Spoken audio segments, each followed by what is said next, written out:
Les voies de Dieu n'impliquent pas qu'il réponde toujours à nos prières. Le contraire est souvent la réalité.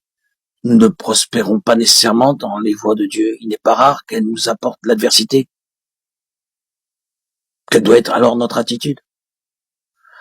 Dans 2 Samuel 12, nous avons le récit du péché de David avec Bathsheba. Dieu lui envoya le prophète Nathan pour lui dire, le fils qui t'est né mourra. David avait péché, mais il aimait son fils, même s'il était le fruit de son péché. Il avait un cœur de père. Et il avait plaidé avec Dieu pour qu'il lui conserve la vie. Mais Dieu avait dit, parce que tu as fait blasphémer les ennemis de l'Éternel en commettant cette action, le fils qui t'est né mourra. Cependant, lorsque l'enfant tomba malade, David implora Dieu dans la prière. Et il savait prier. Nous le voyons dans les psaumes. David non seulement pria, mais il jeûna et passa la nuit couché par terre devant Dieu. Et cependant, l'enfant mourut.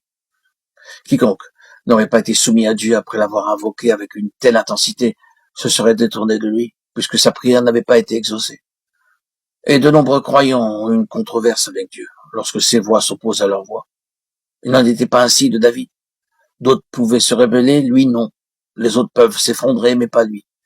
Lorsque l'enfant fut mort, ses serviteurs craignaient de l'annoncer à David. Ils raisonnèrent entre eux, pensant que si David avait été si accablé pendant la maladie de l'enfant, son chagrin serait insupportable lorsqu'il apprendrait la mort de l'enfant. Que s'est-il alors réellement passé? Alors David se leva de terre, il se lava, soignit, changea de vêtements, puis alla dans la maison de l'Éternel et se prosterna. De retour chez lui, il demanda qu'on lui servît à manger, et il mangea. 2 Samuel 12.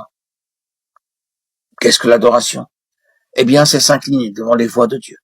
Ce n'est pas une sorte de soumission résignée. Ce n'est pas sombrer dans une sorte de passivité sans espoir.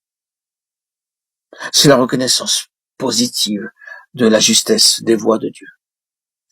Il est souvent nécessaire pour Dieu qu'il doive manifester sa justice dans sa relation avec nous.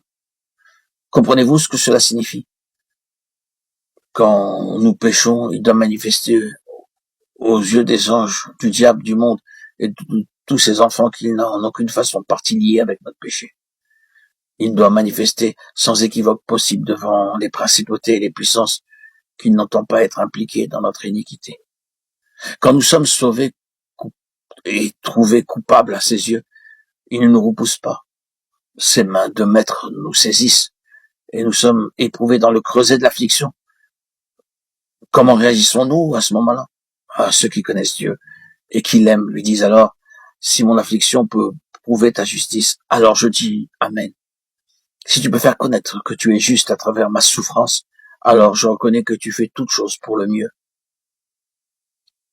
Si de cette manière, la sainteté de ton caractère peut être manifestée, j'accepte avec joie ta manière de me traiter